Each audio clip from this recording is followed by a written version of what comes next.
It actually has nothing to do with COVID that I haven't been able to lose the 15 pounds that I've wanted to. I actually said it January 1st, 2014. I've talked to a number of entrepreneurs when COVID first hit or even partway through that said, you know what, I know this year is a write-off. And I was pissed off at them. What I can control is the amount of money I make. I cannot control whether or not a politician decides that I have to pay more taxes. This is the Coaches Council, made up of 6 elite coaches dedicated to serving and ending personal struggle for high performers in business, health, and relationships.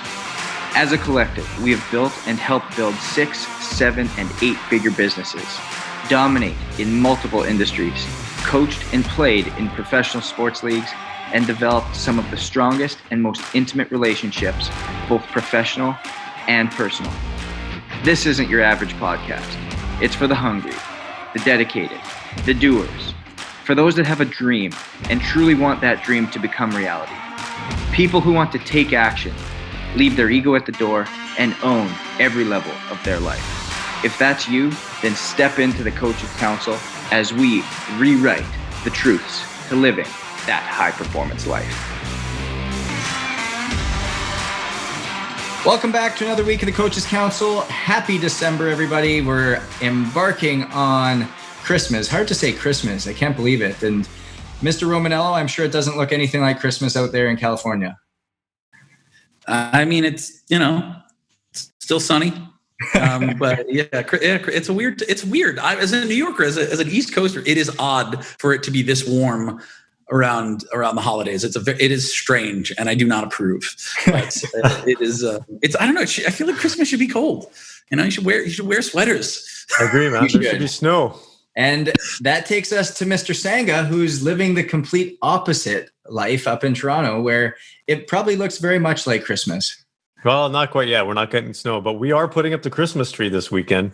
So the kids are dying to do that. They've been asking me for the last week every day, are we going to put the Christmas tree up? I'm like, okay. Saturday is the day. I love it.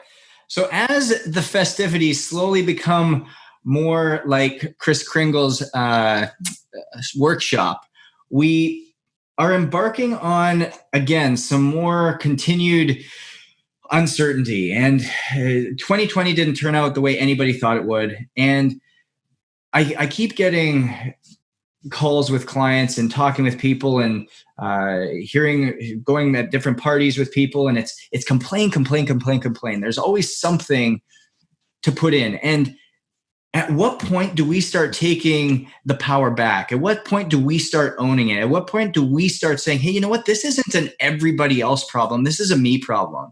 Because it actually has nothing to do with COVID that I haven't been able to lose the 15 pounds that I've wanted to. I actually said it January 1st, 2014, that I wanted to lose these same 15 pounds. And it's now coming up on January 1st, 2021, or wanting to start that business, or wanting to change my relationship, or wanting to step up and build that house, or whatever it was that you wanted to do.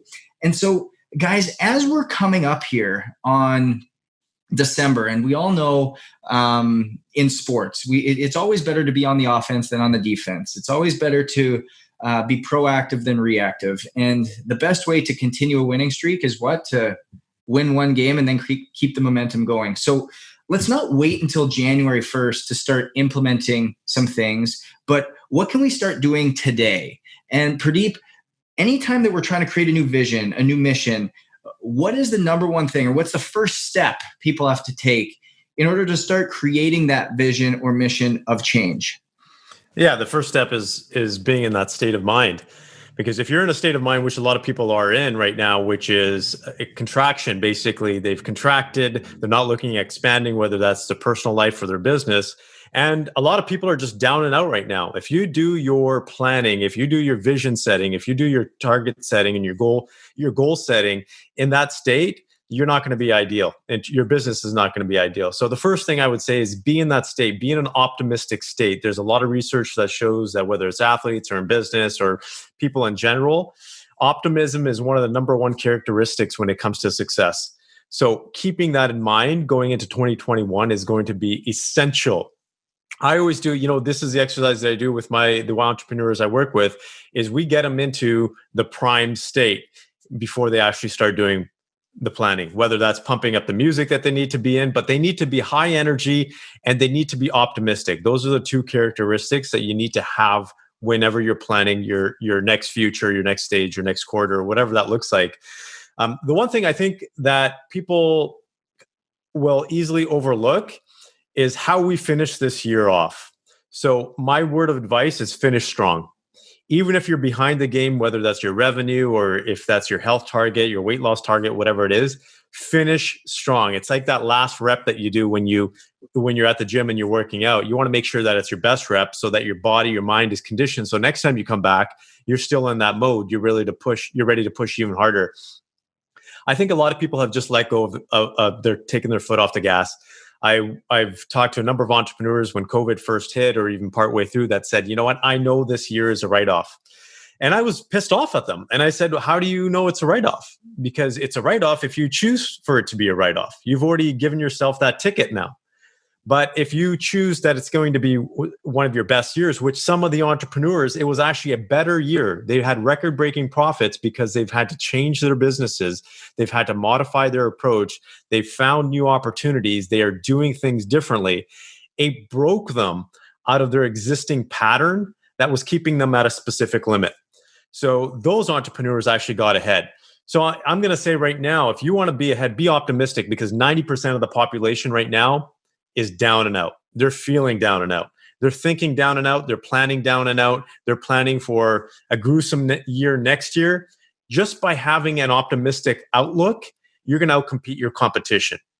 So that's one thing I would say is finish strong, be optimistic, plan appropriately. As John talked about in the last episode, is planning is important. And don't just sit there and plan out. You have to have certain scenarios. So scenario planning. And I would recommend that you do a best case scenario, an average scenario, and a worst case scenario, and do multiple. Because when you have those in front of you, you know that, hey, look, if things are going great, I can put the gas down or put my foot down on the gas in this area. These are the signs that I'm looking out for that things are going well. If things are going not so well, then you have some strategies to say, how do I overcome this? How do I get past this? You can actually keep your eyes open to see those signs of things not going so well, and you're going to be able to react a lot faster. So, to sum it up, those are the two things I would say is be optimistic, finish this year off strong, and the third one is plan effectively. There's a saying, and it goes, poor planning prepares piss poor performance. And it all goes back to how you show up for that state of planning. And I know for myself, I started this back in 2016, was December, instead of being this, like Purdeep said, just this throw-in month where, yep, it's here, but we've got holidays, we've got Thanksgiving, we've got this no man's land between Christmas and New Year's, and all this time that kind of seemingly just goes by, and December's a write-off. It's actually where I take a 4-day period and it's blackout. And what I mean by blackout is nobody knows where I am. Nobody knows what I'm doing. I'm not on social media. I'm not doing anything, but I'm preparing for what 2021 looks like. And you are getting a complete focused analysis of what you want to do. You get so clear cut on your goals. You get so clear cut on your vision that you can see it, you can taste it, you can smell it. You picture yourself 1 year from today. What are you doing? Who are you around? What does your business look like? What does your family look like? What have you had to change in yourself to get those results? And so as you come out of that, there's this sense of, just like Purdeep said, this sense of optimism, this sense of purpose, this sense of mission, this sense of vision for what you need to do. And you have a game plan. It's so often we just go in and we send out these cliches of, oh, I just need to be better today. Or, oh, I just need to communicate more effectively. Well, what do these things mean? What is an actionable, tangible takeaway that we've been able to implement so that we can get the results we want? Because otherwise, it's these empty promises. It's these basically come infatuations with success that we actually don't utilize. And our brains, a lot of times, we see it all the time in the self-help development space, is we become these hoarders of information, and actually don't implement anything that we do. It's like people brag about, I've read 500 books this year. Fantastic. That's great. Good for you. How much of it do you remember? How much have you implemented? How much have you taken action on? And it's John is going to correct me on this. I know because I'm not 100% sure, but I'm going to throw it out there anyways. But I think it was Jackie Chan that said, fear not the man that does 100 kicks one time, but fear the man that does one kick 100 times. And John, was I on it or who was it? Googling, I think it's Bruce Lee. Yeah, Bruce Lee said, I fear not the man who has practiced 10,000 kicks once. I fear the man who has practiced one kick 10,000 times. Yes, so, yeah. Exactly. And that's what it goes down to, is being so clear on what you want to do and identifying that one area. You are singularity focused, that one area of focus that you want to get to, and you're so clear on it. Everything thereafter becomes a step in that direction. And John, I'm curious on your take on this as to what your experience has been like, because I know you're a guy that in writing, it must be the same thing. You can't go in with and having your brain all over the place and then produce a New York Times selling book. You have to know, hey, I'm going to produce a book that is about A, and then you're able to go and write it. And we want to write our own book of our life, of our vision, of our story. John, do you mind if I just jump in here? Because I think, Justin, you made some really good points here. And this has been very prominent, especially with you guys being in the States, is there's a lot of distractions around. So Justin, what you said about going dark for 4 days is so awesome, man, because I think a lot of guys need to do that. So many people are distracted by politics right now. Even though people don't want to talk about, or maybe not, whatever it is, political views, it's impacting a lot of people. I know a lot of entrepreneurs. I just had a half an hour conversation with an entrepreneur about politics when we could have had more constructive conversations about his business. And he was so worried about the fraud in the voting system and what's going to happen. I said, forget about the distractions. All of that stuff is holding you back from where you want to be and where you want to go. So I think your 4-day, what you talked about, is so important, because the number one thing I want to say there in this little bit is remove the distractions. That's going to help you be more clear going forward. So John, over to you, man. Sorry. Yeah. No, thank you for that. So the political thing is interesting, because we cannot leave 2020, particularly as Americans, without having the discussion of like, oh man, there was a lot. But so while I am on an individual scale, I understand, particularly since we speak mostly to entrepreneurs, the importance of optimism. I think that it's been really challenging for so many people who have great empathy for the people who have been suffering, the communities who have been suffering. In my own city of New York, the unemployment has skyrocketed. It is a place, because of population density, where a significant number of people rely on the service industry. And when that shut down because of COVID, tons of people lost their jobs. Tons of people left the city. Many people who had the means to do so left Manhattan. And, there are marquee neighborhoods with up to 40% vacancy. Rents have careened downward, et cetera. And so we're entering 2021 in a very different world than we entered 2020. Some of it is positive. I personally have had a phenomenal year in business. It required me to make some pivots, which required a lot of creativity. And I could take credit for that. And I could point to people who have not had similar years. But ultimately, I had things in place to do that, because I was relatively prepared, and because the pivot required a skill set that I had in place. But to go back to the real heart of the matter, when we're looking at closing out the year strong, or when we're looking at what this conversation is really about, which is why wait until January 1? How do we begin to make changes now? It's focus and implementation which requires a different view. If you walk away with nothing from this episode, I would nothing else from this episode, I would like it to be this: everything happens iteratively. You don't set out to build a business and just build the business. You think you have to iterate. Things happen slowly by degrees. And so with everything that I teach my clients, it's about a big vision chunked down into smaller steps, and then each one of those steps gets iterated over time. And as you achieve one, you game out how that affects the others. Justin, your question was about writing a book, right? So you don't just say, I'm going to write a book. What's your book about? And then when you have the answer, and by the way, this is something that I do. I help people write books. We figure out what's the core message of the book. It's very interesting helping people write books. There's always one of three things that happens.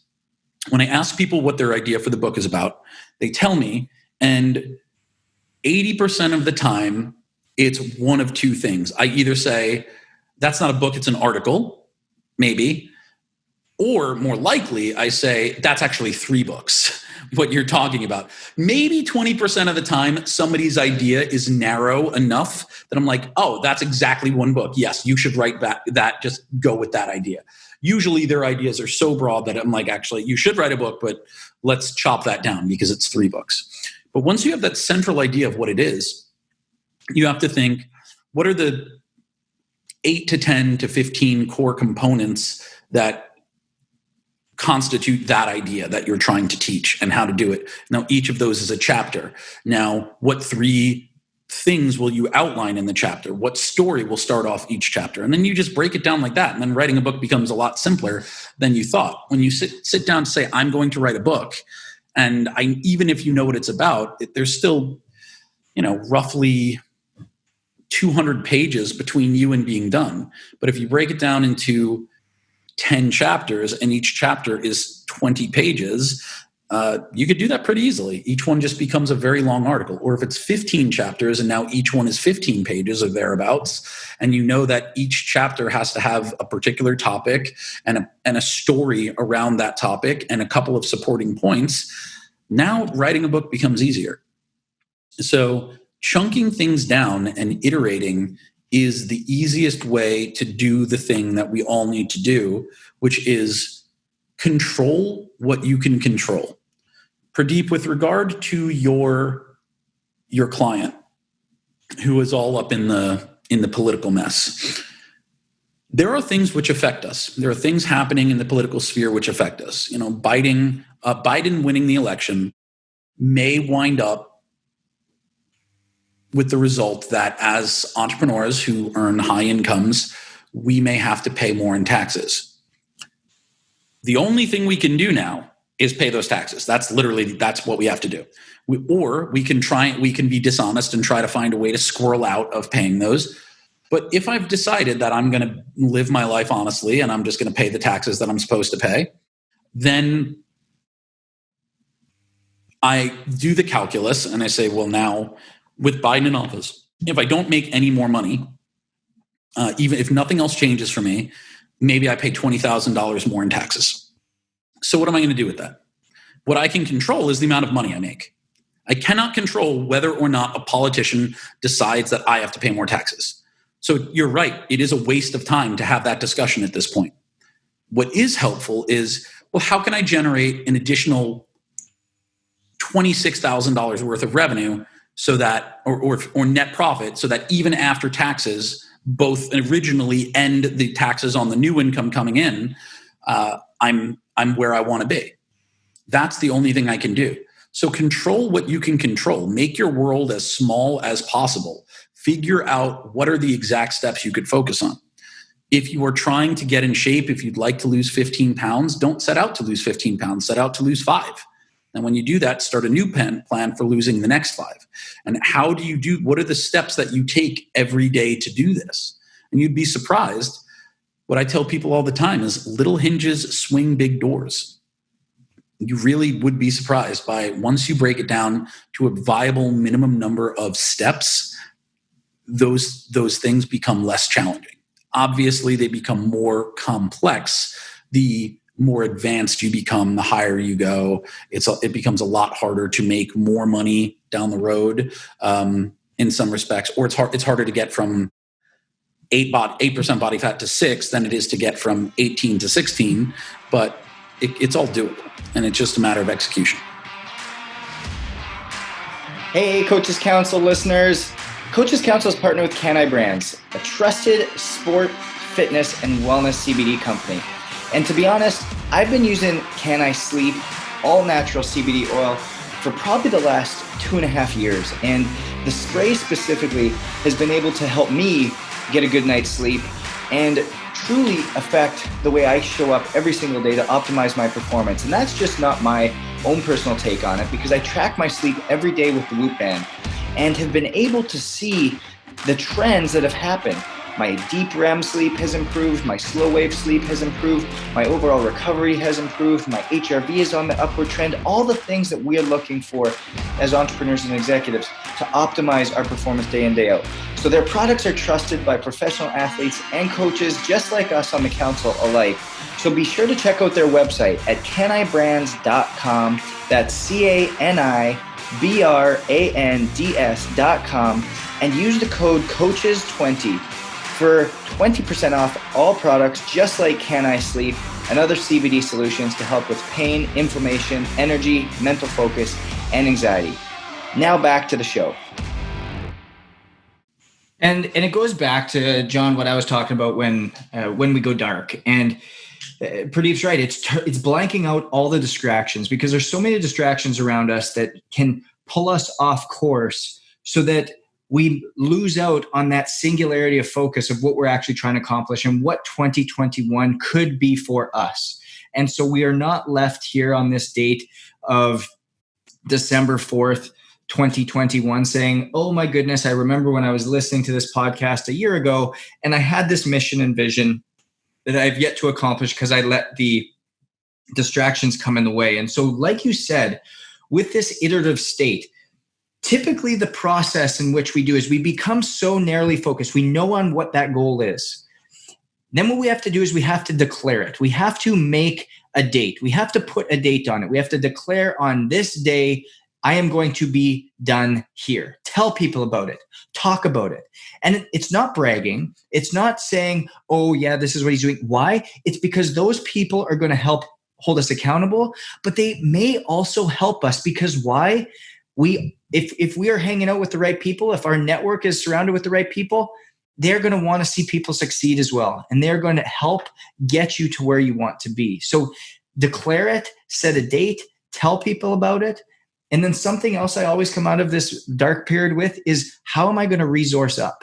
Because I know I can't do it myself.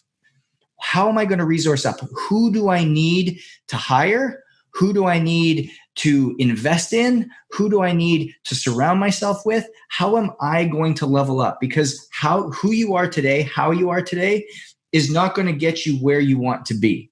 It's just enough to get you to where you are. And my guess is if you're going and doing this, then it's not, you are this person that wants more. You're this person that wants to continue to strive.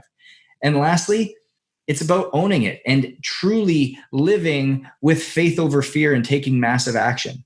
Because a lot of times we may not know exactly how it's going to go. Yes, there's going to be some twists in the road. Yes, there's going to be some storms that we come across.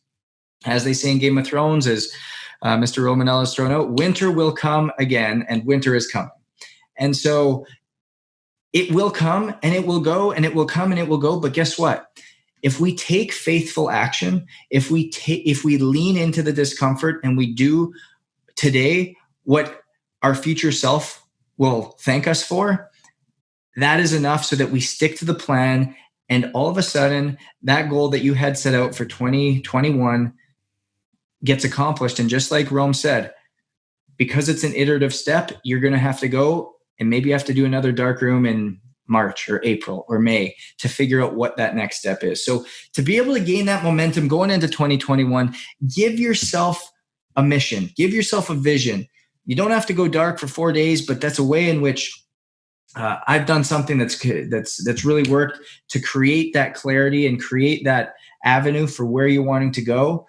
And ultimately, it allows you to create momentum, which allows you to win. As we crest the rise leading to the twilight of this year, we have to ask ourselves, what can we do to make sure that we are in position to maximize our time, both at the end of 2020 and at the beginning of 2021? What we have seen repeatedly throughout history is that those who have careful analysis and construct plans that can be carefully executed are always the people who are going to succeed. There will be more things in 2021 that we cannot control. Hopefully, they will not be as dramatic or as unfortunate as things like the pandemic and some of the social unrest we experienced in 2020. But we can pretty much guarantee that 2021 will not be a year of butterflies and rainbows. We will still be dealing with the aftermath of everything from some of the political outcomes we've seen to the health crisis that we are still in. And so it behooves you, it is necessary for you to control that which you can control. So focus, make your world small, find out where you can prepare, and iterate over and over and over. With that, everybody, start December, choose your darkness, choose where you create clarity, stay hungry, stay humble, and we'll see you next week. Thank you so much for joining us for another week of the Coaches Council. If it wasn't for you viewers and listeners, we wouldn't have a platform. So again, it's all about you guys. And we want to give you a reward just for listening. We want to give you access to each one of our coaches for a little bit deeper, intimate experience. So if you go to coaches-council.com, coaches-council.com, subscribe and like to whatever platform you're viewing on, you're going to be entered to have that one-on-one experience. So be sure to go coaches-council.com and really interact with us, because we would love to interact with you. Until then, stay safe, stay hungry, stay humble, and thanks for listening.